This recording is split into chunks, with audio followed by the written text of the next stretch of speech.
Hi backers, this is a quick video update because there's a couple of things that I want to show you that are really best shown with moving things around. First of all, a couple of quick announcements. We're going to be going to PAX Australia this year, and that means we're going to be able to offer free pickup for any Australian backers or people who are travelling down to PAX Australia in November in Melbourne. So if you're an Australian backer and you've already added shipping, you can take it off. If you haven't added shipping, you don't have to worry about it. We're also going to do the same things for any game groups around Brisbane. I already attend a couple of regular game groups, so if you recognise my face, that means free delivery for you. If you want to check whether or not that includes you or you'd like me to come to your game group, just check the details down below. We've also just unlocked our first big physical stretch goal, player mats. These will give you a nice handy quick reference and also give you somewhere to put your hedrons in flux. I'm also really happy to announce that after having a look at numbers and seeing how much extra dice I want to keep in my garage, I've decided to unlock the nicer dice options right now. So if you go have a look below, there'll be pictures of dice, and we'll just have a little vote on what everyone wants, and we'll select the best one, and that's what will be going out in your boxes. The real reason for this video, though, is hex stretch goals. These unlock some new mechanics, so I want to take the time just to show you how they work. The first hex stretch goal, which we've already unlocked, unlocks current hexes. These are these little arrows here, and these are strong currents of energy. What happens whenever a hedron enters it is that all the energy that they've already built up, all the chain goes away, and you just count out the rest of it. So for example, if I use my D20 here, I might move 1, 2, and now I'm in the current, and then I move 3. It doesn't matter how much you build up into that stage, you just follow the current and end there. But however far you've moved, that's how much energy you always pass on. So you can use it to kind of slingshot yourself through space and build up more powerful chains. So for this one, I've only spent 2 energy, but I've passed on 3, which means this one's 4. 1, 2, 3, and I can go 4 and end there. I could also go 4 and end right there. You don't always have to pay attention to what the currents are doing.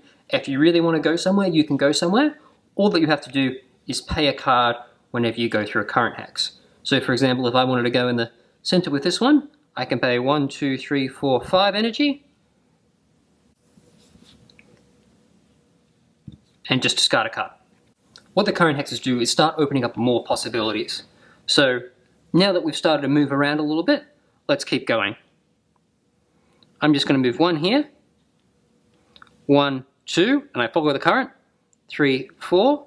Now I've stopped there because there's somewhere in my way, and now I have 5. 1, 2, 3, 4, 5. So if I happen to have a ram card, like that one, I could now play that and ram the guy off the face, and I get in there. It makes this little center hex, particularly for this map, more of a forward over territory. You can see it's actually got 2 point hexes, so once you get in there, if you can hold it for a little bit, you'll be able to kind of accelerate the game quite a lot. But it's also more dangerous because you can start ramming things off and doing explosions. So that's basically how the current hex works. The next stretch goal, which we're heading towards at 2500, are the seismic shift hexes. So what these do is let you move just a single hedron at the end of the turn. So let's just start moving around. 1, 2, 1, 2, 3, 1, 2, 3, 4. Now, when I'm in this one, at the end of my turn, I can move any hedron 1. If you happen to occupy a couple, you can move 2 hedrons 1, or you can move 1 hedron 2.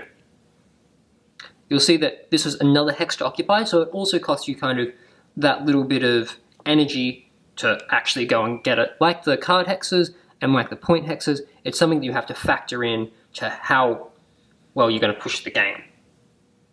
So let's just keep going. I'm going to just move this guy.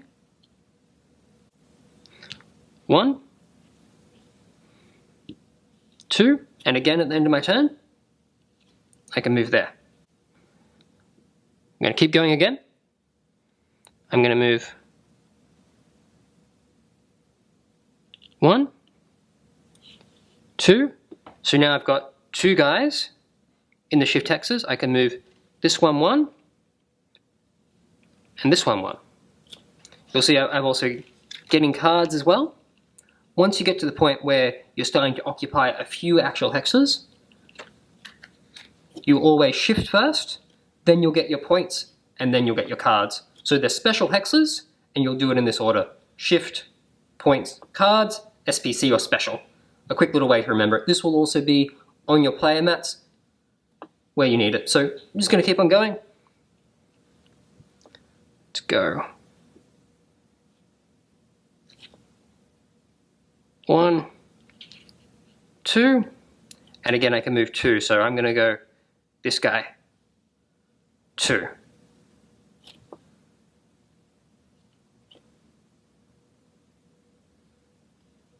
One, and I might even decide to end there because now I can push this guy 2. I'm starting to get more cards, but as you can see we're all in the center now, so there's going to start to be a mad rush. And what you can actually do now, if this guy happens to be in the center, you can, for example, roll over here, maybe have a spike card or something, and you can take guys out and then move into where they were if that's a space that you want. Thanks everyone for watching the video. I hope you're as excited about these Hex boxes as I am. We've got just a few days left to go in the campaign, so keep checking your updates.